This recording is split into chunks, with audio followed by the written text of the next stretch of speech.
шалашовки. Кто они такие и на что имели право при блатных в лагерях? Сам термин «шалашовка», если верить одному из наиболее известных и титулованных сидельцев ГУЛАГа нобелевскому лауреату Солженицыну, возник в 30-40-х годах XX века. Его этимология проста. Шалашом называли огороженные простынями нары, где женщина в лагере расплачивалась собою за предоставление каких-либо благ. В интернете есть вариации значения этого слова со ссылкой на воровской жаргон, которые интерпретируют шалашовку как падшую, легкодоступную женщину. На самом деле данный термин, скорее всего, получил широкое распространение с началом внедрения в СССР системы ГУЛАГа с 30-х годов XX века. Во всяком случае, в достаточно подробном словаре жаргона преступников «Блатная музыка», составленном сотрудником НКВД Потаповым по новейшим данным и опубликованным в 1927 году, для ограниченного пользования этого статуса в воровском мире не значится. О лагерных шалашовках упоминали такие известные писатели и узники ГУЛАГа, как Лев Разгон, Варлам Шаламов, Александр Солженицын. Как писал Солженицын в своем архипелаге ГУЛАГ, шалашовками могли стать любые лагерные заключенные женщины. Вне зависимости от их социального статуса на воле, переход в иное качество в неволе обуславливался конкретными критическими обстоятельствами, толкавшими осужденную на то, чтобы отдаться за пайку хлеба. Изголодавшаяся женщина шла в мужской барак.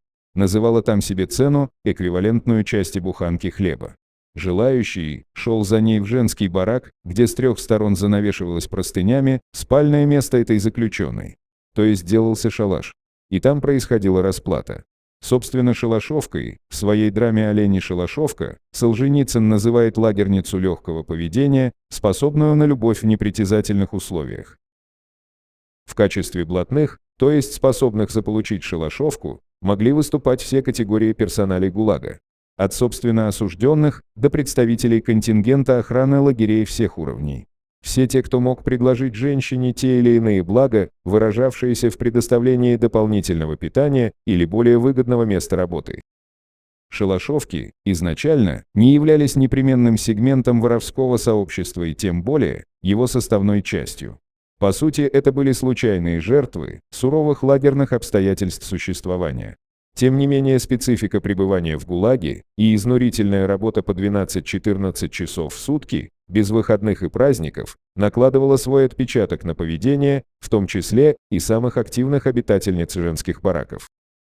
Константин Гурский, отбывавший свой срок в 30-х годах на Соловках, вспоминал: в женских лагерях блатные женщины-шалашовки иногда саботировали выход на работу. Они, выйдя за пределы зоны, случалось, просто раздевались до нога. Конвой, который должен был их сопровождать до места работы, отказывался принимать такую группу заключенных. В конечном итоге шалашовок возвращали в лагерь и помещали в карцер. В воспоминаниях Солженицына, Шаламова, Разгона и других писателей, переживших заключение в ГУЛАГе, шалашовки – это женщины, вынужденные пойти на уступки мужчинам ценой собственной чести. Никто из авторов воспоминаний не осуждал их, поскольку этот поступок был всего лишь попыткой выжить в этих тяжелейших условиях.